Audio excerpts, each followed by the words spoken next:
Et si l'un des pays les plus riches du monde était en train de dépenser sa fortune dans des projets complètement délirants, l'Arabie Saoudite investit 1500 milliards de dollars dans des méga-projets qui défient toute logique économique rationnelle. Une ville linéaire de 150 km dans le désert, une station de ski au milieu du sable, des îles flottantes futuristes.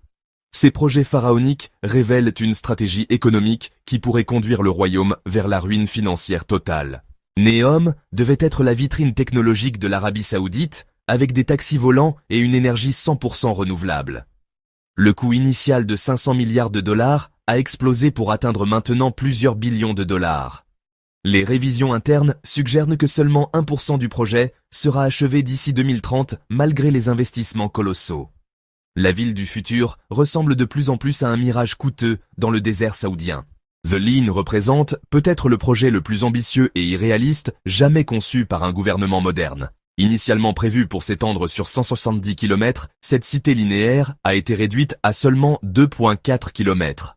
Le projet devait accueillir 9 millions d'habitants, mais ne pourra finalement loger que 3000 résidents. Cette réduction drastique révèle l'écart gigantesque entre les ambitions annoncées et la réalité technique.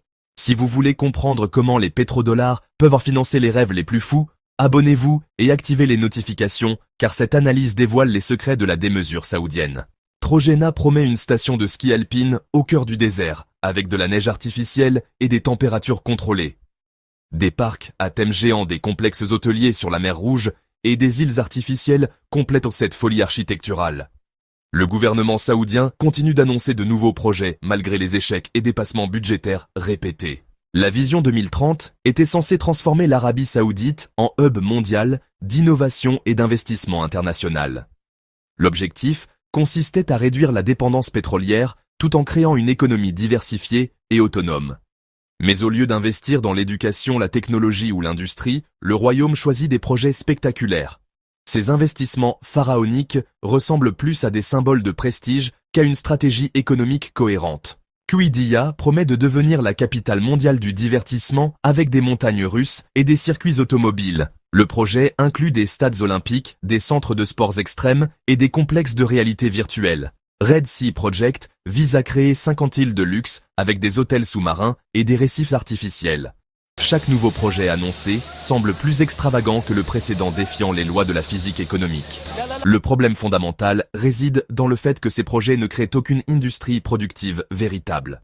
Contrairement aux investissements dans la recherche ou la manufacture, ces méga-projets ne génèrent pas d'emplois durables. La construction emploie temporairement des ouvriers, mais ne développe pas les compétences nécessaires à une économie moderne. Une fois achevés, ces projets nécessiteront des subventions permanentes pour maintenir leur fonctionnement. Oxagon représente une cité industrielle flottante octogonale supposée révolutionner la production manufacturière mondiale. Cette ville flottante devrait accueillir des usines de haute technologie et des centres de recherche avancés. Mais aucun détail technique n'explique comment une ville industrielle peut fonctionner efficacement en pleine mer. Les coûts de transport d'équipements lourds vers une plateforme flottante dépassent tout bénéfice économique imaginable. Amala promet de créer une Riviera saoudienne ultra luxueuse rivalisant avec Monaco et les Hamptons. Le projet inclut des marinas privés, des terrains de golf championnat et des spas wellness de renommée mondiale. Mais la région désertique choisie manque totalement d'infrastructures touristiques ou de main-d'œuvre qualifiée. Créer un écosystème touristique de luxe nécessite des décennies de développement culturel et de formation professionnelle. L'agriculture saoudienne illustre parfaitement cette approche économique dysfonctionnelle basée sur les subventions pétrolières. Le royaume a dépensé 85 milliards de dollars pour cultiver du blé dans le désert avant d'abandonner le programme. Les fermiers recevaient 5 fois le prix du marché pour leur récolte grâce aux subventions gouvernementales massives. Cette expérience agricole révèle l'incapacité saoudienne à créer des industries économiquement viables sans pétrole. Moukaab sera un cube géant de 400 mètres de côté, contenant un quartier entier avec climats artificiels contrôlés. L'énergie nécessaire pour climatiser et éclairer ce cube géant dépassera la consommation de petites nations. Aucune justification économique ne peut expliquer pourquoi construire un quartier dans un cube plutôt qu'en surface. New Murabba promet de créer le plus grand centre-ville au monde avec 25 millions de mètres carrés. Le projet inclut des jardins suspendus, des centres commerciaux géants et des complexes résidentiels de luxe. Mais Riyad possède déjà suffisamment d'espace urbain disponible sans créer de nouveaux quartiers coûteux. Cette expansion urbaine artificielle ne répond à aucun besoin réel de population ou d'activité économique. Le système politique saoudien explique pourquoi de tels projets peuvent en voir le jour malgré leur irrationalité économique. La famille royale détient un pouvoir absolu sans aucune pression démocratique ou transparence budgétaire. Les décisions d'investissement se basent sur le prestige international plutôt que sur la rentabilité économique réelle.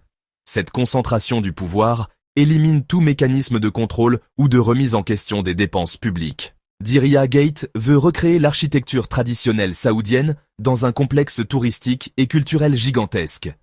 Le projet coûtera 50 milliards de dollars pour construire une version Disney de l'histoire saoudienne. Mais créer de fausses traditions ne peut pas remplacer le développement culturel authentique nécessaire au tourisme. Les visiteurs internationaux préfèrent découvrir une culture vivante plutôt que des reconstructions artificielles coûteuses. Sport City ambitionne de transformer l'Arabie Saoudite en destination mondiale pour tous les sports professionnels. Le royaume dépense des milliards pour acheter des équipes de football et organiser des événements sportifs prestigieux. Mais le soft power sportif nécessite des décennies pour se développer organiquement plutôt que par simple achat. L'argent peut acheter des événements ponctuels, mais pas la réputation culturelle durable nécessaire au rayonnement international. Dubai et Singapour ont réussi leur diversification économique en investissant dans les services financiers et la logistique. Ces pays ont créé des écosystèmes économiques durables qui attirent les entreprises et les talents internationaux.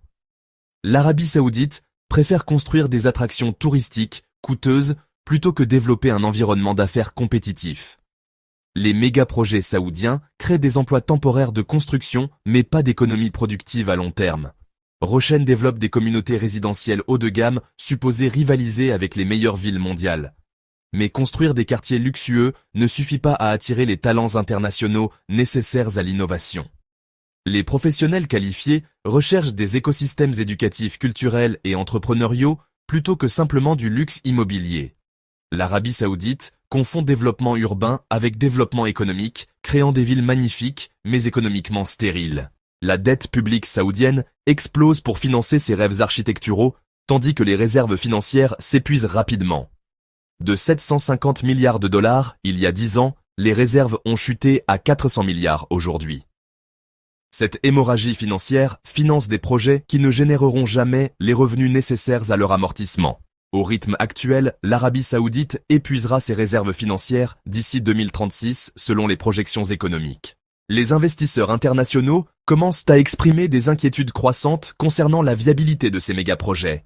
Les agences de notation émettent des avertissements tandis que les coûts d'emprunt augmentent rapidement. Cette perte de confiance pourrait déclencher une crise de financement qui forcerait l'abandon de nombreux projets. L'Arabie Saoudite risque de se retrouver avec des ruines futuristes au lieu d'une économie diversifiée. Conseil, vision. 2030 continue d'approuver de nouveaux projets mégalomanes malgré l'accumulation d'échecs et de retards.